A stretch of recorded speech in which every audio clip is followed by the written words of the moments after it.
Assalamualaikum warahmatullahi wabarakatuh. Perkenalkan, nama saya Imas Heria dari kelas B1 Akuntansi.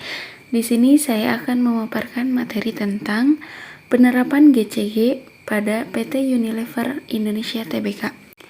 Video ini diajukan untuk memenuhi tugas ETS mata kuliah Tata Kelola Perusahaan. Sebelum ke materi yang selanjutnya, kita harus tahu dulu apa itu GCG. GCG merupakan mekanisme yang mengatur interaksi antara para pemangku kepentingan terkait dengan kepentingan internal dan eksternal perusahaan, serta hak dan tanggung jawab masing-masing pihak dalam mengelola perusahaan untuk memenuhi tujuan perusahaan berdasarkan peraturan perundang-undangan.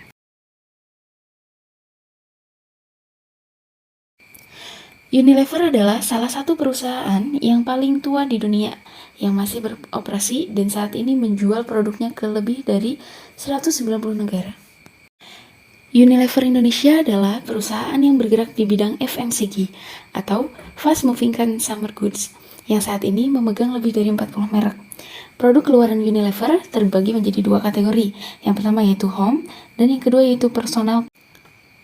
Produk Unilever membanjiri pasaran Indonesia, mulai dari sabun, pasta gigi, deodoran, deterjen, cairan pencuci piring, hingga ke produk margarin, susu, teh, es krim, dan juga makanan ringan. Oke, yang selanjutnya yaitu prinsip-prinsip GCG. Yang pertama yaitu transparansi, yang kedua akuntabilitas, yang ketiga kewajaran atau fairness, yang keempat kemandirian atau independence, dan yang terakhir yaitu tanggung jawab.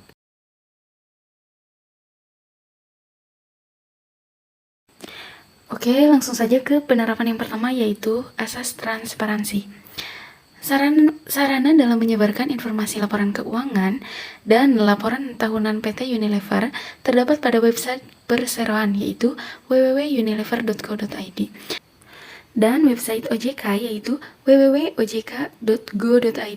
Perseroan melakukan pengungkapan informasi secara tepat waktu, memadai, jelas, akurat, dan biaya akses yang efisien terhadap informasi yang relevan oleh pengguna yang dapat dilihat kapan saja. Oke, untuk asas yang kedua yaitu akuntabilitas.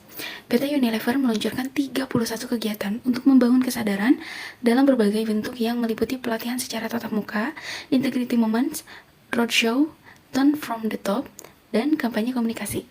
Di antara kebijakan kode etik yang tercakup adalah melindungi informasi Unilever, gratifikasi, menghindari benturan kepentingan, penggunaan teknologi informasi, dan anti suap.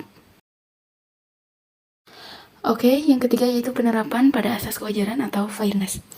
PT Unilever memberikan kesempatan untuk konsumen memberikan masukan dan pendapat melalui suara konsumen, yaitu hotline khusus untuk layanan konsumen Unilever Indonesia. Semua umpan balik yang diterima melalui suara konsumen akan menerima respon langsung dan ditindaklanjuti oleh Customer Advisor Service. Keluhan harus diselesaikan dalam waktu tertentu dan solusinya harus disetujui oleh semua fungsi yang relevan. Asas yang keempat yaitu kemandirian atau independence. Diimplementasikan pada pernyataan dalam laporan keuangan tahun 2020, bagian profil Dewan Komisaris, dinyatakan bahwa Presiden Komisaris Heman Bakshi tidak memiliki saham dalam perseroan.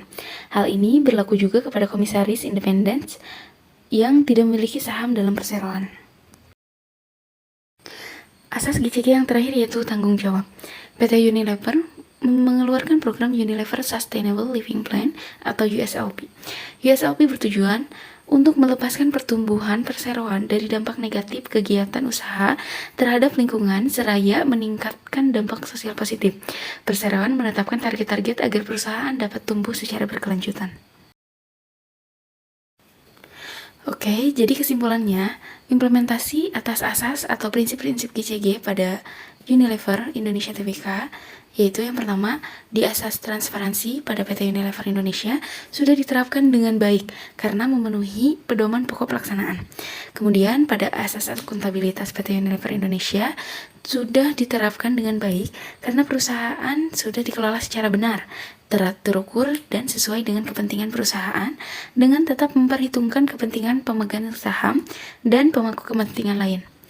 Untuk yang terakhir yaitu pada asas kewajarannya dan kesetaraannya, pada PT Unilever Indonesia Tbk sudah baik dilihat dari kontribusi dalam perlakuan yang wajar, sudah semestinya diberikan dengan setara dan wajar sesuai manfaat dan kontribusi yang perseroan terima.